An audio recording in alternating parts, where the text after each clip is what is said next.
Trading psychology कैसे improve करें, बहुत ज़्यादा इंपॉर्टेंट टॉपिक है क्योंकि इसके बिना आप प्रॉफिटेबल ट्रेडर नहीं बन सकते हो। यानी अगर आप मुझे वन लाइनर आंसर पूछोगे कि भाई मंगू भाई बताओ किस तरह से इम्प्रूव करें, तो मेरा एक ही आंसर रहेगा, लॉसेस करो, उसके बाद ही ट्रेडिंग साइकोलॉजी इम्प्रूव हो सकती है। बट आपको लॉसेस करने की ज़रूरत नहीं है। मंगू भाई आपके लिए लॉसेस करेगा एंड उसके बाद आपकी साइकोलॉजी इंप्रूव होगी। इनफैक्ट मुझे अब लॉसेस करने की ज़रूरत नहीं है क्योंकि स्टार्टिंग फेज में मैंने बहुत सारे लॉसेस किए हैं एंड उसके बाद मैंने बहुत सारे लेसन्स भी सीखे हैं जो कि आज मैं आपके साथ शेयर करने वाला हूँ। So without wasting any time video में आगे बढ़ते हैं। बट उससे पहले आप वीडियो को लाइक करो एंड एक प्यारा सा कमेंट छोड़ो कि आपको जो अभी मैं सीरीज़ लेके आया हूँ वो पसंद आ रही है या फिर नहीं आ रही है। तो भाई देखो, अगर आपने ट्रेडिंग साइकोलॉजी सीख ली है कि क्या होती है, जो कि मैंने प्रीवियस 3 वीडियो में आपके साथ शेयर की है, तो अब मैं आपको इस वीडियो में बता रहा हूँ कि किस तरह से इम्प्रूवमेंट करना है। इम्प्रूव करने के लिए बस एक ही फंडा यूज होता है, डेट इज मार्केट को एक कंडीशन दे दो कि भाई तू ये करेगा तो मैं इस तरह से ट्रेड करने वाला हूँ। सिंपल है, एक कंडीशन देनी है एंड वो कंडीशन देने के बाद जिस तरह से आप रिएक्ट करोगे चार्ट के ऊपर, उससे आपकी साइकोलॉजी इंप्रूव भी होगी एंड बेटर ट्रेडिंग भी कर पाओगे। मैं एग्जांपल देता हूँ। देखो, पिछले 4-5 घंटे से मैं बिटकॉइन में वेट कर रहा हूँ एक कंडीशन को सेटिस्फाई होने के लिए, उसके बाद ही मैं ट्रेड करने वाला हूँ। एंड मैं आफ्टरनून मान के चलो 12 से 1 बजे से अभी तक, अभी 8 बज गए, यानी कि 8 घंटे हो गए, मुझे बिटकॉइन में ट्रेड नहीं मिला है। क्यों, मैं आपको बताता हूँ। मैंने एक कंडीशन दी, बिटकॉइन को सेटिस्फाई नहीं हो रही है। देखो, डेली चार्ट पे अगर आपको मैं दिखाऊं तो आप देखोगे कि बिटकॉइन क्या कर रहा है, अपने सपोर्ट एरिया पे है एंड कहीं ना कहीं अपर साइड जाने के लिए ये रेडी है। ठीक है, वो ऊपर जा सकता है। मैं ऐसा क्यों बोल रहा हूँ, क्योंकि देखो, अगर बिटकॉइन को आप ठीक से नोटिस करोगे तो आप बोलो मुझे ये कौन सा पैटर्न है। ठीक है, ध्यान से नोटिस करना, बिटकॉइन ने ये कौन सा, ये डेली चार्ट है। पहली बात तो डेली चार्ट पे अब मुझे बोलो ये कौन सा पैटर्न है, कमेंट करो, उसके बाद हम आगे बढ़ते हैं। ये कहीं ना कहीं हेड एंड शोल्डर है एंड अगर जब जब भी ये बनता है तो यहाँ से एकदम शार्प सेलिंग आनी चाहिए। लेकिन आप मुझे बताओ, क्या यहाँ पे सेलिंग आई है? अभी तक नहीं आई। कोई भी कैंडल ऐसी नहीं दिख रही है जो कि आपको यहाँ पे सेलिंग की साइड दिखाएगा।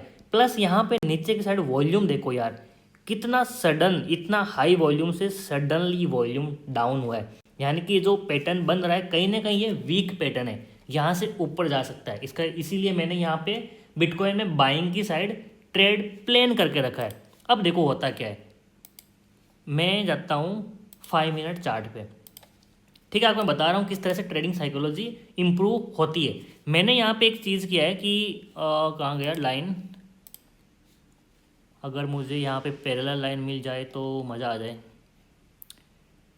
ओके, मुझे नहीं मिला। ठीक है, मैं एक काम करता हूँ, ये लाइन लेता हूँ। मैंने एक क्या किया है, ट्रेंड लाइन ड्रॉ किया है एंड मैंने कंडीशन क्या दी है बिटकॉइन को, बहुत सिंपल कंडीशन है। दो पेयर से मैं यहाँ पे ये वेट कर रहा हूँ कि इन एरियाज़ पे मुझे एक अच्छी खासी ग्रीन कैंडल चाहिए, लेकिन कैंडल के साथ साथ मुझे एक अच्छा खासा नीचे वॉल्यूम भी चाहिए, ताकि मैं यहाँ पे बाइंग की साइड ट्रेड करूँ एंड बहुत लंबा होल्ड करूँ।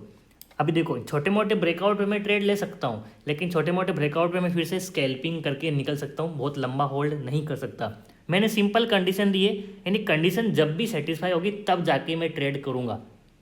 इसका मतलब क्या हुआ, मैंने यहाँ पे जितना भी यहाँ पे नॉइस हो रहा है, ऊपर की साइड मोमेंटम, नीचे की साइड मोमेंटम, फिर ऊपर नीचे, इनको मैं अवॉइड कर रहा हूँ।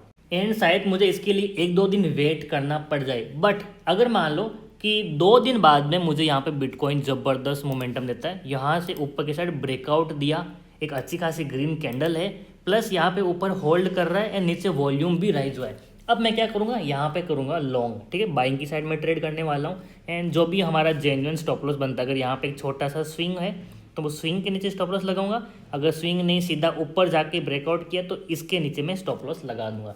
अब होगा क्या, या तो अभी देखो, पहली बात तो इतना होल्ड करने के बाद ब्रेकआउट दिया तो मुझे अच्छा खासा 1:5 वाला ट्रेड मिल जाएगा, मैं प्रॉफिट करके निकल जाऊंगा। तो इसमें मुझे खुद को सेटिस्फेक्शन मिलेगा, भाई मैंने इतना वेट किया ट्रेड के लिए, मेरा प्रॉफिट हुआ एंड मैंने ज़बरदस्त प्रॉफिट बुक किया है। तो इससे मेरा दिमाग हर बार इसी टाइप के ट्रेड ढूंढने की कोशिश करेगा कि मैं वेट करने के लिए रेडी हूँ, लेकिन वेट करने के बाद बोलते हैं ना सब्र का फल मीठा होता है, मुझे 1:5 वाला ट्रेड मिलेगा। लेकिन एग्जाम्पल ले लो कि हमारा वो ट्रेड एंट्री होने के बाद लॉस देता है। अब होगा क्या, लॉस देने के बाद मैं यहाँ पे जैसे नीचे आएगा मैं अपने स्टॉप लॉस पे निकल जाऊंगा। बट भले ही आपका यहाँ पे लॉस हुआ है, चाहे $10, $20 या $100, depending on your capital, but आपके दिमाग में कहीं ना कहीं ये रहेगा कि भाई मैंने अपना 100% दिया है, मैं पूरा वेट किया अपने सेटअप का बनने का, उसके बाद भी अगर बिटकॉइन मेरा स्टॉप लॉस लेके जा रहा है तो that is a part of the game. And उसके बाद आप रैंडम ट्रेडिंग नहीं करेंगे, फिर से नेक्स्ट सेटअप का वेट करेंगे। तो अब यहाँ पे हो क्या रहा है, भले आपने लॉस किया है लेकिन एटलीस्ट आप जो यहाँ पे जितने भी रैंडम ट्रेड बन रहे थे उनको आपने अवॉइड किया। एंड इतना होल्ड करने के बाद, इतना वेट करने के बाद जो ट्रेड आपको स्टॉप लॉस दे रही है, तो फिर से आप नेक्स्ट टाइम इतना ही अच्छा ट्रेड ढूंढने की कोशिश करेंगे। आपको पता है अगर बैक टू बैक ट्रेड करेंगे तो लॉसेस होना कंफर्म है। एंड सेकेंड थिंग, जब आप इतना वेट करते हैं तो आपका मार्केट में जो टाइम होता है वो लंबा जाता है। अगर आपने किसी को भी, अगर अच्छा जो ट्रेडर है बहुत टाइम से ट्रेड कर रहा है, अगर आप उसको पूछते हो कि प्रॉफिटेबल बनने के लिए क्या करना है, तो हमेशा यही बोलता है कि पहले के 1-2 साल में मार्केट में बस बने रहो। तो बाय डिफ़ॉल्ट वो चीज़ भी आपका यहीं पे हो रहा है। आप देखो यहाँ कहीं से मार्केट को ऑब्जर्व करना स्टार्ट करते हैं, ये पूरा टाइम आप कुछ ट्रेड नहीं कर रहे हैं, मार्केट को देख रहे हैं, तो कहीं ना कहीं आप चार्ट्स के सामने बैठे हुए हैं, आप चार्ट्स का मूवमेंट भी पहचान रहे हैं। तो भले आपने इतना दिन होल्ड करने, इतना दिन वेट करने के बाद एक लॉस लिया है, लेकिन इस ड्यूरेशन के बीच में जो आपने लर्निंग की है ना, वो आपके फ्यूचर में हेल्प करने वाली है। तो यहाँ पे तो आपके दोनों हाथ में लड्डू है। कैसे, देखो अगर आपने इतना वेट करने के बाद ट्रेड प्रॉफिटेबल, जो कि मोस्टली होगी इतना होल्ड करने के बाद, तो आपको प्रॉफिट मिलेगा, तो आपका एक तरफ से एक हाथ में लड्डू हो गया। लेकिन अगर मान लो यहाँ पे लॉस भी हुआ, भले आपने $50 लॉस किया, लेकिन जो ये लर्निंग मिलती है ना, ये लाइफ में शायद आपको $50,000 का भी प्रॉफिट बना के देगी। एंड जब ये सारी चीज़ें होती है कि आपको हर तरफ से प्रॉफिट ही प्रॉफिट है, जस्ट बिकॉज आपने मार्केट में वेट किया, तो आप सोचो अब आपकी जो साइकोलॉजी है कितनी स्ट्रॉन्ग बनने वाली है।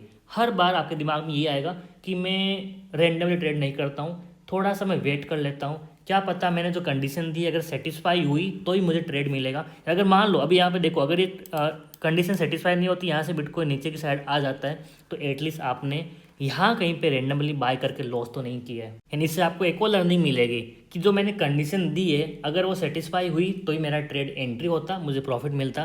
क्योंकि मेरी कंडीशन सेटिस्फाई ही नहीं हुई है तो मैंने एक लॉस बचा लिया है। इससे भी आपकी साइकोलॉजी काफ़ी ज़्यादा इंप्रूव होने वाली है। अब मैं आपको एक हैक बताता हूँ किस तरह से आप ये सारी चीज़ें स्किप करके भी अपनी साइकोलॉजी को एकदम नेक्स्ट लेवल की तरह ट्रीट कर सकते हो। जो एक ट्रेडर दिन में $मिलियंस बनाता है, उसके बराबर वाली साइकोलॉजी को आप अपने अंदर ले सकते हो सारी चीज़ें स्किप करके। कैसे, बहुत ही सिंपल है, आपको बताता हूँ।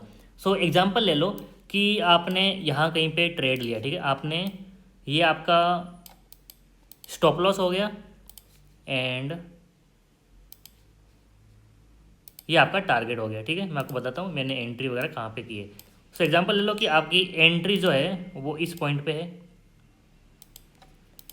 ये आपका स्टॉप लॉस है, ये आपका टारगेट है। अब होता क्या है, एज ए बिगनर हम जब जैसे यहाँ पे ट्रेड लेते हैं तो जब मार्केट नीचे आता है तभी भी हमारे दिमाग में होता है क्या मैं स्टॉप लॉस को थोड़ा बड़ा कर लूँ, क्या मैं शिफ्ट कर लूँ, मेरा इतना लॉस हो जाएगा $10 का, $50 का, हमारे दिमाग में बहुत सारी चीज़ें चलती है। या फिर अगर प्रॉफिट में भी आते हैं तो हम ये देखते हैं भाई ये कैंडल इतनी बड़ी ग्रीन बन गई है, शायद मार्केट और ऊपर जाएगा, या फिर ग्रीन बनने के बाद वापस यहाँ पे छोटा सा हैमर बनना है, शायद नीचे आ जाएगा, क्या मुझे प्रॉफिट बुक करना चाहिए। एंड ऐसी बहुत सारी चीज़ें दिमाग में चलती है, मेरे भी चलती है, अभी भी चलती है। And as a human being this is natural, ये सब होता है। तो अब इसमें क्या होता है, बार बार हमने एंट्री ले ली है based on our strategy, but अब हमारी साइकोलॉजी यहाँ पे इम्पेक्ट होती है हर एक कैंडल को देखने के बाद। तो इसका शॉर्टकट क्या है, आपने एंट्री ले ली, उस टाइम आप क्या सोच रहे थे कि यहाँ से बिटकॉइन ऊपर जाएगा, ये मेरा टारगेट है, ये हिट होगा। अगर नीचे की तरफ आया तो ये मेरा स्टॉप लॉस है, मैं यहाँ पे स्टॉप लॉस लेकर निकल जाऊँगा। उतना सोचने के बाद आपने एंट्री ले ली, बस अब आपको यहाँ पे अपना स्टॉप लॉस वाला लिमिट ऑर्डर लगा देना है, यहाँ पे अपना टारगेट वाला लिमिट ऑर्डर लगा देना है, और करना क्या है, स्क्रीन से एग्जिट। बहुत सिंपल है, एग्जिट हो जाओ। अब आपको पता है या तो टारगेट आएगा या स्टॉप लॉस आएगा, देखो ही मत, अलर्ट लगा दो। एंड जैसे आपका अलर्ट बजेगा आके देख लो कि मेरा टारगेट हुआ है, मैंने यानी कि प्रॉफिट हुआ है या फिर लॉस हुआ है। बहुत सिंपल है। उस टाइम पे आप स्टार्टिंग में शायद आपको मन करेगा बार बार आके मैं स्क्रीन को देख लूँ, लेकिन कुछ और करने लग जाओ, कुछ भी कर सकते हो, चाहे अपने घर पे पुशअप मार लो, कुछ लिख लो, जर्नल लिख लो, कुछ भी कर लो। लेकिन ये सबसे आसान तरीका। इसमें होगा क्या, जब आप देखोगे बाद में, आधे घंटे बाद में, एग्जांपल लेते हैं कि हमारा टारगेट हिट हुआ, आधे घंटे बाद आप देखोगे कि यहाँ पे एक इतनी बड़ी ग्रीन थी, फिर सडनली एक बड़ी सी लाल कैंडल भी थी, जो कि ऑलमोस्ट हमारा 1:1 हिट होने के बाद फिर से कोस्ट टू कोस्ट आई, उसके बाद बड़ी ग्रीन कैंडल बन के वापस हमारा टारगेट हिट हुआ। तो अगर आप चार्ट्स के सामने होते तो शायद 1:1 होने के बाद जब रिवर्स मारा तो आप फिर से निकल जाते कोस्ट टू कोस्ट पे, लेकिन आप चार्ट के सामने नहीं थे, इसलिए आपने पूरा टारगेट लिया है। ट्रस्ट मी, ये चीज़ मैं खुद करता हूँ, मुझे बहुत ज़्यादा हेल्प करती है। स्टार्टिंग में ऐसे होता था कि जैसे मान लो मेरा 1:2 भी होने के बाद जब रिवर्स करता है 1:1 पे आता है, कोस्ट टू कोस्ट आता है, तो मैं बहुत बार निकलता था। लेकिन जैसे मैंने ये चीज़ें करना स्टार्ट की, आज से काफ़ी टाइम पहले की बात है, उसके बाद आपको पता है बिटकॉइन कितना वॉलेटाइल है, यहाँ से ऊपर भी जाता है, नीचे भी आता है, फिर ऊपर जाता है, तो एट द एंड मुझे टारगेट मिलता है। फिर मैं सोचता हूँ अगर मैं चार्ट के सामने होता तो शायद मैं बीच में कहीं निकल जाता। तो आपने जो साइकोलॉजी वाला पार्ट है इसको पूरा स्किप कर दिया है।